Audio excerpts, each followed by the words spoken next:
আসলে আমরা যে কমিটমেন্ট দিই বা ওয়াদা, ইসলামে ওয়াদার অনেক মূল্য। আমরা যেটা বলেছি ইনশাল্লাহ সেভাবেই আমরা সামনে অগ্রসর হব। এর 1 ইঞ্চিও ব্যত্যয় ঘটবে না ইনশাল্লাহ।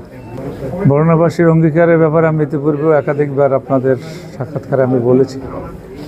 এক কথায় জনগণ আসলে তারা চাচ্ছে সুন্দর সড়ক, পাশাপাশি সুস্থ শরীর এবং যানমালের নিরাপত্তা।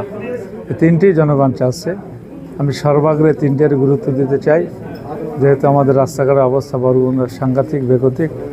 এরপরে সুচিকিৎসার ব্যবস্থা নেই এবং এখনও অসংখ্য অগণিত আপনার নির্হারা এবং রাস্তাঘাটে তারা মানবতার জীবনযাপন করছে। তাদের ব্যাপারে ব্যবস্থা গ্রহণ করা ইনশাল্লাহ আমার নিয়ত আছে, বাকি আল্লাহ পাকের ইচ্ছা।